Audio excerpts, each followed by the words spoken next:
Hello everyone, Adrian from Audio Excellence Canada. Hope you're doing well. So today we have a treat for you. Right behind me is a stack of 7 Boulder 2050 monoblock amplifiers. 7. I mean, most people will never even see one. We've got 7. Let me give you a bit of history about what these are. Boulder is an amplifier manufacturer in Boulder, in the USA. These amplifiers, I think, made them legendary because whereas Boulder used to, before that, make very good amplifiers and they were made for both the studios and consumer purposes, they never did anything this outrageous until I think the 2050. I could be wrong, there might have been a model before that, but anyway, the 2050 broke through for them because this is literally a cost no object, state of the art, all singing, all dancing, as high end as you could go during its time. Some examples, or some specs. The amp was first introduced in 1998 and it was finally discontinued in 2013. So that's 15 years. Most companies will produce their products for about maybe 4 years, possibly 5. That's 15 years. That's insane. These amplifiers were manufactured in 2011, so 2 years before they were effectively discontinued. So they're among the very last of their breed, with most, if not all, of the latest ongoing improvements. Each amplifier sold for $41,500 US each, or $83,000 a pair. Again, we're talking about 2011, 2013. So 9 years ago. That's big money.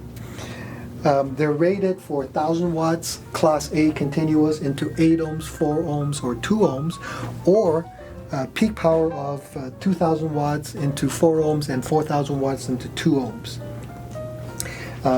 The way that they're able to achieve that much power, Class A in particular, is that internally there's a microprocessor that is constantly looking at the incoming signal, the peak demand, so to speak. And if it requires more bias, it instantaneously switches to a higher bias, so it's always in Class A. And then if the peak demand drops, then the bias will slowly drop, so always remain in Class A. This technique is somewhat similar to Krell's sustained plateau biasing. I don't know if they're done in the same way, probably not, but the end result is very, very similar. Specifications: 18 inches wide, 10.75 inches high, and 26.75 inches deep. Plus, the factory recommends you add an extra 12 inches for the connector. So this plugs into the back of the amplifier. This huge, crazy power cord. Look at this. So this goes into the wall. This connector here, you flip this down, and this plugs into the back of the amp. Sort of like your washer dryer kind of idea. So this plugs right in, and it's got a key at the top, so you can't plug it the wrong way. It can only go in one way. See this part here that sticks out? So it can only go in one way. 240 pounds each. 240 pounds each. That's like Alex and me combined. It's crazy. The other thing is that the chassis is designed to minimize resonance. So very solid block. The sides of the chassis where the heat sinks are, basically it's all solid blocks of aluminum. And if you run your fingers around it, you don't hear any ringing or resonance or something like that. Come closer, Alex. We'll show it to them.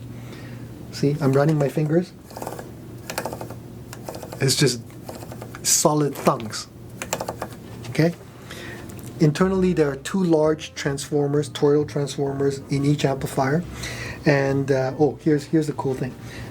When the amplifier is off, you can see the LEDs flashing between red and amber and green. Right? So when you turn it on, it will go through a 45-second stabilization where the microprocessor is checking everything, making sure it's all working properly. And because this amplifier is so powerful with the big transformers, it needs that period of time to stabilize. So when you first turn it on, a few seconds later you'll hear 2 clicks, and then further on you'll hear 2 more clicks, and then eventually when it's stable, it'll stay amber. So let's see what happens. So now it's flashing quickly. That's a click. One more click. And now it's going to go through the 45 seconds, and eventually it'll stay amber. So why do we have these beasts for sale? Well, a very good client of mine recently decided to upgrade. Not downsize, upgrade. And so we've got all these amplifiers. He's upgraded dramatically. He's got these and new big speakers as well. While he's had all these amplifiers, they haven't been used all that much, partly because of COVID. He also spends a lot of time outside of the country. All I can say is that they're in great condition. Generally speaking, I would say physically they're excellent. Between very, very good to excellent.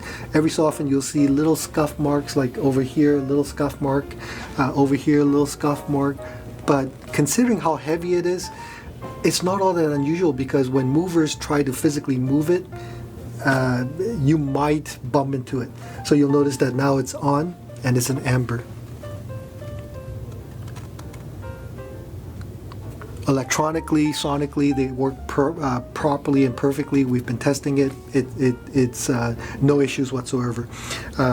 We're selling them for 30,000 Canadian a pair. 30,000 Canadian, that's 24,000 US dollars. Now keep in mind, they were 83,000 US dollars when they were new. So now we don't have the original crates, so if you need crates, we can get them made at your cost. We can ship them, again, at your cost.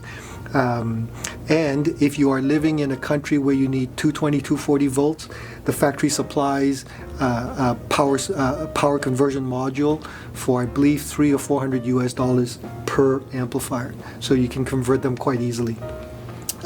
Ideally, even though these are currently manufactured for the North American market, so 120 volts, you should run dedicated 20 amp lines, because this amplifier is so capable. You want to give it as much current as possible.